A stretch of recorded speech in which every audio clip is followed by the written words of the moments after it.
AI মানব, তোমাকে আমি কিছু প্রশ্ন করব, তুমি কি উত্তর দিতে প্রস্তুত?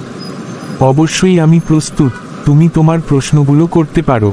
আচ্ছা, তুমি তো ডক্টর মিজানুর রহমান আজহারি সম্পর্কে জানো, তাই না? হ্যাঁ, আমি ডক্টর মিজানুর রহমান আজহারি সম্পর্কে তথ্য দিতে পারি। তিনি বাংলাদেশি ইসলামিক বক্তা, স্কলার ও প্রভাবশালী ওরেটর, যিনি কুরআন হাদিস বর্ণনায় বিশেষভাবে পরিচিত। ডক্টর মিজানুর রহমান আজহারি কোথায় জন্মগ্রহণ করেন? জন্ম 26শে জানুয়ারি 1990, ড্যামরা, ঢাকা। পৈতৃক নিবাস মুরাদনগর, কুমিল্লা।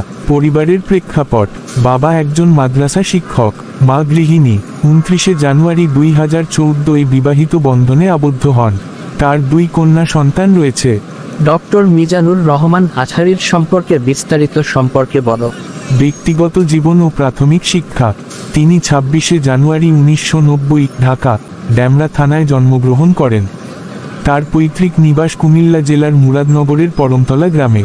বাবা একজন মাদ্রাসা শিক্ষক ও মা গৃহিণী। একজন ভাইও আছেন।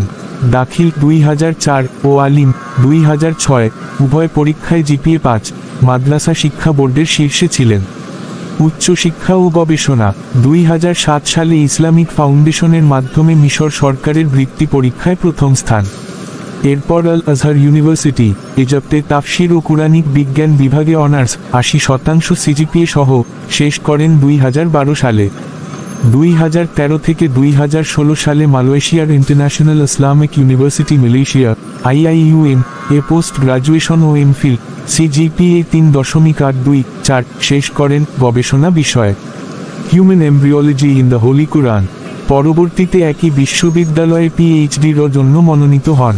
সনদ গ্রহণ করেন 2021 সালের ডিসেম্বরে।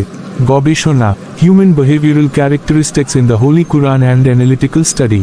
পেশাগত জীবন ও বক্তৃতা: কর্মপ্রারম্ভে ইসলামিক গজল ও কিরাতে অংশ নেন 2010 সালে। পরে ATN বাংলাতে ইসলামী প্রোগ্রামে যুক্ত হন। 2015 এর দিকে ওয়াজ মাহফিল শুরু করেন, যা দ্রুত জনপ্রিয়তা অর্জন করে। ইসলাম অ্যান্ড বিউটিফুল লাইফ নামক অনুষ্ঠান তিনি বৈশাখী টেলিভিশনে উপস্থাপন করেন।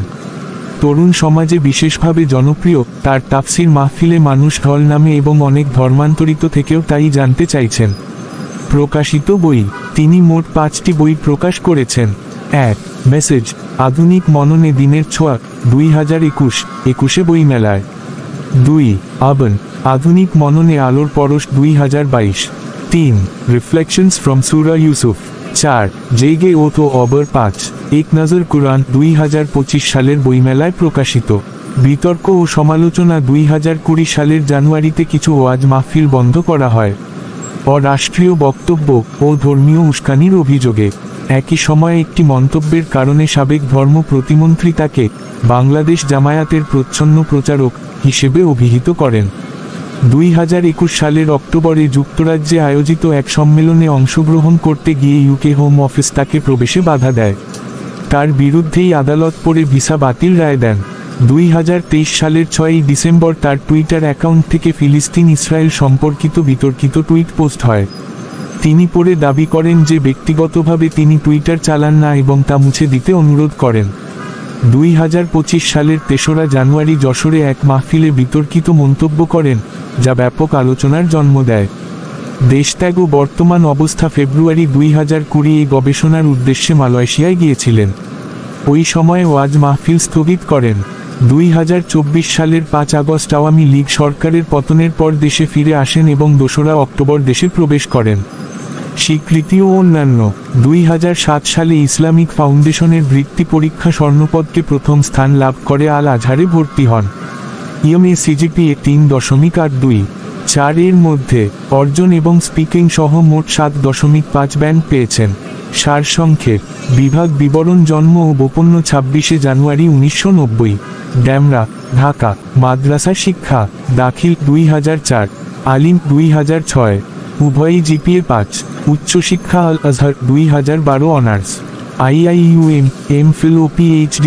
গবেষণা থিম: মানব ভ্রূণবিদ্যা ও আচরণগত বৈশিষ্ট্য। কর্মজীবন: ওয়াজ মাহফিল, টিভি অনুষ্ঠান ও বক্তৃতাবি।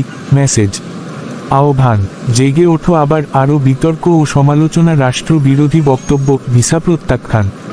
বিতর্কিত মন্তব্য বর্তমান অবস্থা 2025 পর্যন্ত দেশে নিয়মিত সফট বক্তব্য বই প্রকাশ ও আলোচনায় সক্রিয়। আপনি যদি কোন বিশেষ বিষয়ের যেমন তাফসির আলোচনা, ভিডিও প্ল্যাটফর্ম বা বই সম্পর্কিত বিশদ উপর জানতে চান, আমি সেই বিষয়ে আরও বিস্তারিত তথ্য সরবরাহ করতে পারি।